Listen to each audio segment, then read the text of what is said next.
Hello friends, આજે આપણે ઘરે એકદમ દાણેદાર હલવાઈ સ્ટાઇલ મગસ બનાવીને તૈયાર કરીશું, જેને અમારે ત્યાં મગસ કહેવામાં આવે છે। ચણાના લોટની તમે એને સુખડી પણ કહી શકો। બહુ જ સરસ બનશે। બધી ટિપ્સ સાથે તમારી સાથે શેર કરીશ। તમે વિડીયો એન્ડ સુધી જરૂરથી જોજો। ગમે તો લાઈક કરજો, ચેનલને જરૂરથી સબસ્ક્રાઈબ કરી લેજો। ફ્રેન્ડ્સ, મગસ બનાવવા માટે અહીં મેં કડકડો ચણાનો લોટ લીધેલો છે, જે તૈયાર રેડીમેડ જે ઘંટી પર મળે છે એ મેં લીધેલો છે। તમે ઘરે પણ એને ચણાની દાળમાંથી તૈયાર કરી શકો છો। તો અહીં આપણે તમને પરફેક્ટ માપ સાથે આ મીઠાઈ બનાવતા બતાવીશું। નો ફેલ રેસીપી છે, બહુ જ ટેસ્ટી બને છે। તમે જો પહેલી જ વખત બનાવતા હશો તો પણ એકદમ પરફેક્ટ જ બનશે। તો અહીં મેં કપના માપથી તમે કોઈ વાટકી ઘરમાં રહેલી સેટ કરી શકો છો, કોઈ વાસણ સેટ કરી શકો છો। તો એના માપથી મેં 2 કપ જેટલો કડકડો ચણાનો લોટ લીધેલો છે। તો ફ્રેન્ડ્સ, તમે વધારે ક્વોન્ટિટીમાં બનાવતા હોય તો એ પ્રમાણે તમારે વાસણ સેટ કરી લેવાનું। અહીં 2 કપ કડકડો લોટ લીધેલો છે। તો હવે આપણે એની સામે સાકરને મેં અગાઉથી પીસીને રાખેલી છે। તો અહીં તમે મિશ્રીનો, સાકરનો, ખાંડનો ઉપયોગ કરી શકો તમારી પસંદ પ્રમાણે। તમે જે સાકર આવતી હોય છે તે ખાંડ કરતાં વધારે હેલ્ધી ઓપ્શન છે। તમે એને પીસીને અગાઉથી રાખેલી છે। તો આપણે મેઝરમેન્ટ 2 કપ ચણાનો લોટ લીધો છે, એની સામે એ જ કપના માપથી 1 કપ ભરીને આપણે પીસેલી ખાંડ અથવા પીસેલી મિશ્રી, ગમે એ વસ્તુ તમે લઈ શકો। મેં કીધું એમ, તો અહીં મેં સાકરને પીસીને લીધેલી છે। તો 1 કપ જેટલી આપણે લઈશું। તો તમે ઓછું ગળ્યું ખાતા હોય તો તમે 3/4 કપ જેટલું લઈ શકો છો। તો મેં 1 કપ જેટલી મિશ્રીના પાવડરનો ઉપયોગ કર્યો છે, બરાબર।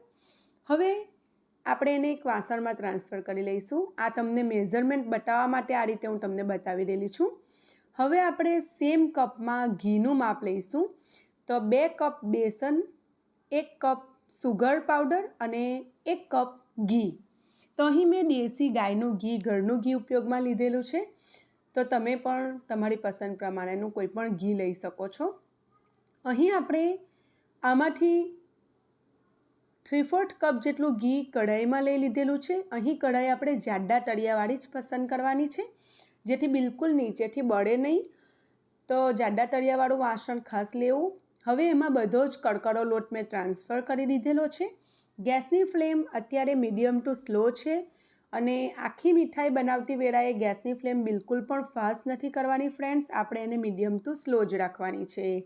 અને કંડોઈની એક ટિપ્સ છે કે બધું ઘી સાથે નહીં નાખી દેવાનું। શરૂઆતમાં આપણે 3/4 કપ જેટલું નાખ્યું છે, બાકી રહેલું ઘી આપણે થોડું થોડું કરતા જઈને એડ કરતા જઈશું, જેથી બહુ જ સરસ એકદમ પિંક જેવો મગસ આપણો ઝડપથી શેકાઈ જશે એનો લોટ, બરાબર।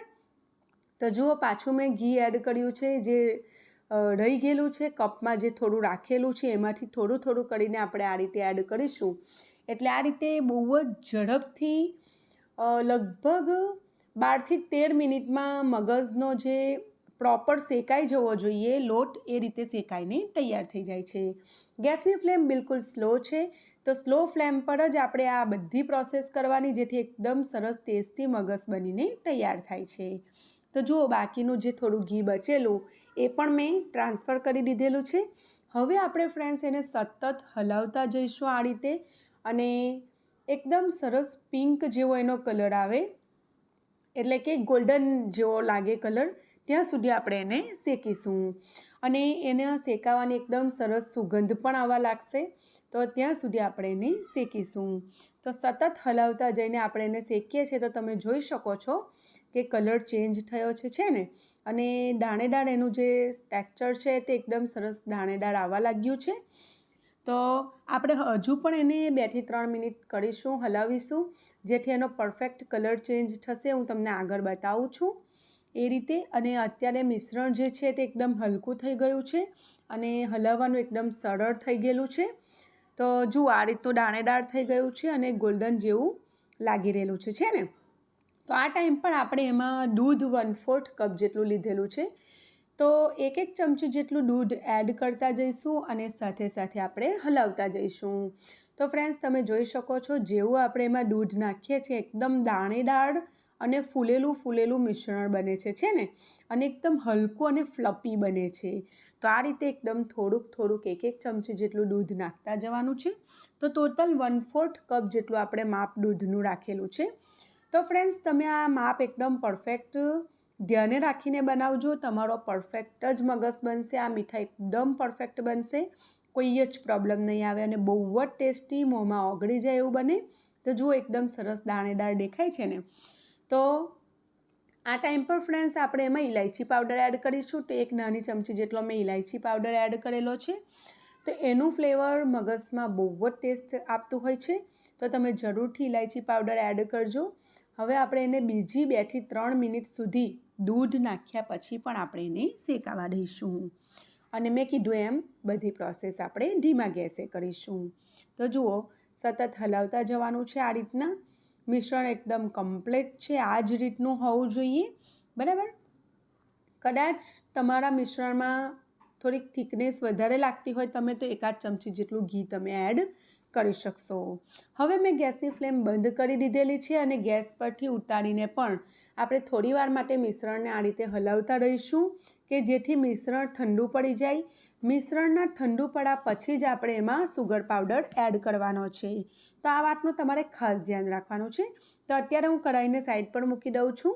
ગેસ પરથી મેં ઉતારી લીધેલી છે અને જે ડીશમાં આપણે મીઠાઈ સેટ કરવાના છે એ ડીશને આપણે સરસ રીતે તેલ અથવા ઘીથી ગ્રીસ કરી લઈશું.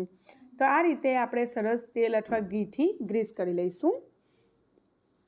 તો મેં ગ્રીસ કરી લીધેલું છે. હવે આપણે જે કઢાઈ છે જેમાં આપણે જે મિશ્રણ લીધેલું છે એ પણ આપણે હલકું ઠંડુ પડી ગયું છે અને થોડીવાર આ રીતે આપણે ભેગું કરતા જઈશું, મિક્સ કરતા જઈશું, એટલે ઝડપથી ઠંડુ પડી જશે. અને હલકું ગરમ હોય, એકદમ હલકું ગરમ હોય એટલે આપણે એમાં સુગર એડ કરીશું. તો ફ્રેન્ડ્સ, એકદમ ગરમ હોય ને ત્યારે તમારે એમાં સુગર પાવડર એડ નહીં કરવાનો. જો એવું કરશો ને તો મિશ્રણ એકદમ ઢીલું થઈ જશે અને સેટ થતાં થોડીક વાર લાગશે.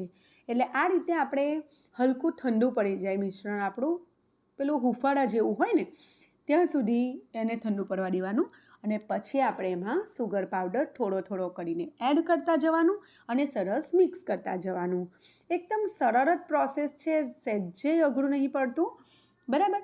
તો જો આ રીતે મિશ્રણ ખાસું એવું ઠંડુ પડી ગયું છે અને હવે હલકું હુંફાળું જ છે. તો હવે એમાં હું જે મિશ્રી મેં પીસીને રાખેલી છે તે આપણે આ ટાઈમ પર એડ કરી દઈશું, બરાબર. તો બધું સાથે નહીં એડ કરવાનું, અડધો ભાગ એડ કરવાનો, બધું મિક્સ કરવાનું, પાછો અડધો ભાગ એડ કરવાનો. તો આપણને બધું મિક્સ કરવામાં પણ સરળ પડે. તો આ રીતે જુઓ, તમે જોઈ શકો છો એકદમ ઇઝીલી બધી વસ્તુ મિક્સ થઈ જશે કારણ કે અત્યારે મિશ્રણ થોડું હલકું ગરમ પણ છે અને આ રીતે સરસ એકદમ પરફેક્ટ માપ છે. ઘીનું પણ બિલકુલ ઓછું પણ નથી, બિલકુલ વધારે પણ નથી. તો જુઓ બધું મિક્સ થઈ ગયું છે, સરસ રીતે એક રસ થઈ ગયું છે. તો હવે પ્લેટમાં આપણે આ મિશ્રણને ટ્રાન્સફર કરી લઈશું. તો ફ્રેન્ડ્સ, છે ને એકદમ સરળ પદ્ધતિથી આ ચણાના લોટની મીઠાઈ એવી છે ને નાના મોટા સૌને બહુ જ ભાવશે. વારંવાર તમારી પાસે બનાવડાવશે અને એટલો સરસ ટેસ્ટ આવે છે ને મોંમાં મૂકતા જાણે મોઢામાં બહુ જ સારું એવું ફિલિંગ આવતું હોય છે, બરાબર.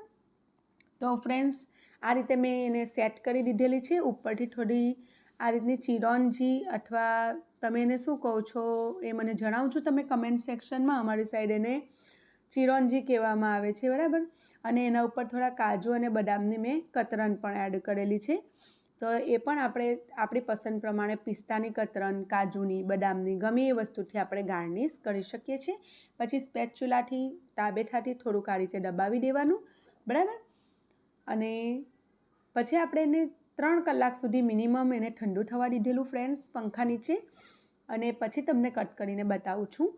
તો સેટ થવાનો ટાઈમ વેધર પર ડિપેન્ડ કરે છે. ઠંડુ વેધર હોય જલ્દી ઠંડુ પડી જાય, જલ્દી સેટ થઈ જાય. અત્યારે ગરમીનો માહોલ છે એટલે થોડુંક સેટ થતાં વાર લાગે છે. તો તમે જોઈ શકો છો એકદમ સરસ એવા એમાંથી પીસીસ આપણે કરી લીધેલા છે અને એમાંથી હવે હું તમને એક કટકો કાઢીને બતાવું છું. તો તમને જોતાં જ ખબર પડશે કે કેટલું સરસ બનીને તૈયાર થયું છે. જો એકદમ સરસ દાણેદાર, બહુ જ ફાઇન બનીને તૈયાર થયું છે અને એકદમ બનાવવામાં સરળ છે, ખાવામાં સુપર ટેસ્ટી બનીને તૈયાર થાય છે. અને જુઓ, હું તમને તોડીને પણ બતાવું કેટલી સોફ્ટ આપણી મીઠાઈ બનીને તૈયાર થઈ છે અને આ રીતે તમને બતાવું જો એકદમ દાણેદાર બનીને તૈયાર થઈ છે। તો ફ્રેન્ડ્સ તમે પણ આ મીઠાઈ જરૂરથી બનાવો, ટ્રાય કરો અને તમે કઈ સિટીમાંથી મારું વિડીયો જોઈ રહેલા છો તમારા નામ સાથે મને જરૂરથી જણાવજો। વિડીયોને જરૂરથી સબસ્ક્રાઈબ કરજો। આવજો।